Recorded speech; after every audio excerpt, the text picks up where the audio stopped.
Buen día. Vamos a hablar de pruebas de hipótesis de muestras grandes. Primero que nada, hablaremos de las pruebas de hipótesis acerca de parámetros poblacionales.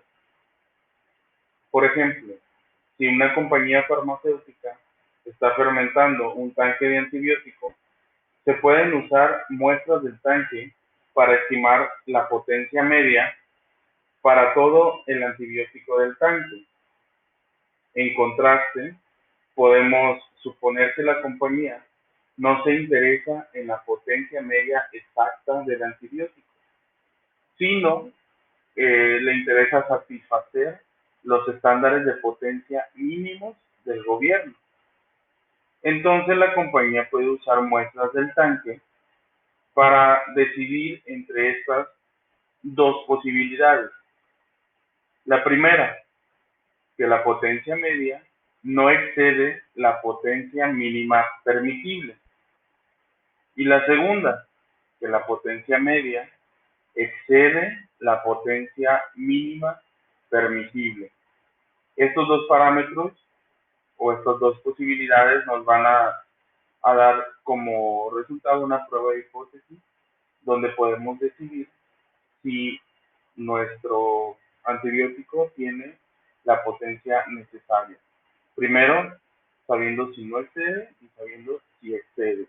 Obviamente necesitamos que excedan los parámetros mínimos, ¿sí?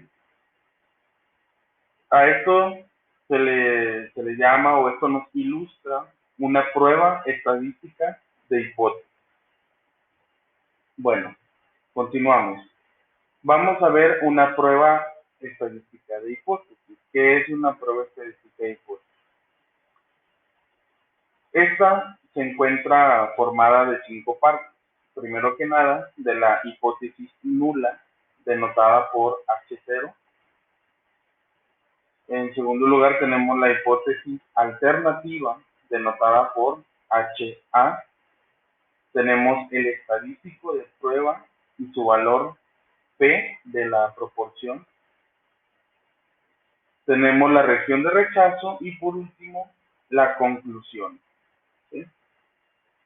Cabe destacar que las hipótesis nula y alternativa están, por así decirlo, en competencia entre sí. La hipótesis alternativa generalmente es la que como investigadores vamos a apoyar y la hipótesis nula vendría siendo una contradicción de la hipótesis alternativa. Bueno, como vamos a analizar, es más fácil presentar apoyo hacia la hipótesis alternativa al demostrar que la hipótesis nula es falsa o sería falsa. En consecuencia, el investigador estadístico, o sea, nosotros, podemos empezar suponiendo que la hipótesis nula es verdadera. El investigador utiliza entonces dos datos muestrales para decidir si la evidencia está a favor de la hipótesis alternativa más que de la hipótesis nula. Y vamos a obtener dos conclusiones.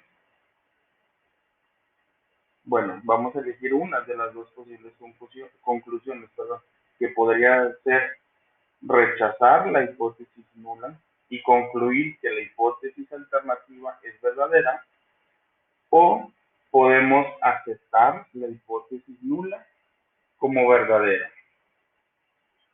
¿A qué me refiero? Vamos a verlo con dos ejemplos que les presento aquí. En el primer ejemplo nos dice que se desea demostrar que el promedio del salario por hora del carpintero en el estado de California es diferente de $14, que eso sería el promedio nacional. Esta es la hipótesis alternativa, escrita como HA, de hipótesis alternativa, me dice que la media muestral, porque estamos hablando que de todos los carpinteros a nivel nacional, los del estado de California es diferente de 14. Entonces nuestra media muestral, esta media muestral va a ser diferente de 14.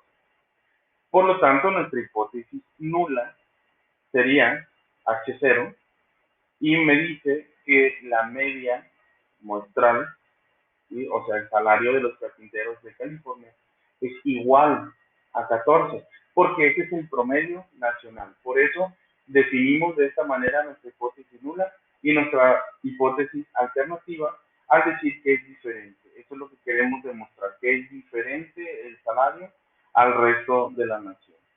Ese es un ejemplo.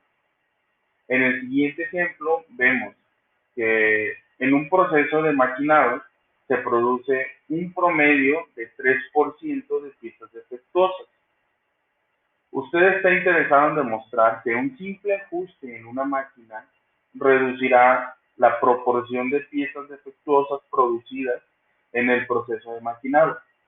Entonces, la hipótesis alternativa sería HA nos dice que la proporción sería menor a 0.03, menor al 3%, perdón. Por lo tanto, la hipótesis nula es la contradicción, nos está diciendo que H0, perdón, que es la hipótesis nula, nos dice que la proporción sería igual a 0.03, o sea, al 3% que estamos teniendo ahorita, ¿sí? Tenemos en este caso, debido a estos dos ejemplos, los tipos de pruebas de hipótesis. Vamos a tener pruebas de hipótesis de dos colas y prueba de hipótesis de una cola. ¿A qué me refiero con esto?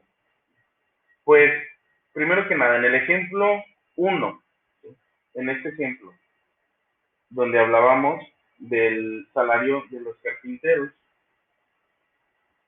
esta no sugiere una diferencia direccional para el valor de la media. O sea que la media puede ser mayor o también puede ser menor a 14, siempre y cuando nuestra hipótesis alternativa sea verdadera. Entonces, como no importa si el resultado me da menor a 14 o me da mayor a 14, entonces tenemos una prueba de hipótesis de dos colas. Solamente queremos comprobar que el salario de los carpinteros de California es diferente. Puede ser menor o puede ser mayor. ¿Ok?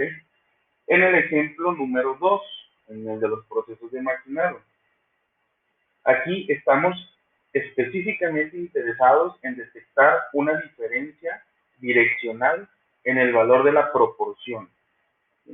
Esto es que si la hipótesis alternativa es verdadera, el valor de la proporción va a ser menor al 3%. Entonces, como tenemos una dirección, o sea, que tiene que ser menor, no puede ser mayor. En este ejemplo, si nuestra hipótesis alternativa resulta ser verdadera, la proporción va a ser menor a 0.03, que quiere decir que vamos a tener menos del 3% de piezas defectuosas si comprobamos nuestra hipótesis alternativa. Entonces, en este caso, en el ejemplo 2, sería una prueba de hipótesis de una cola nada más. ¿Ok?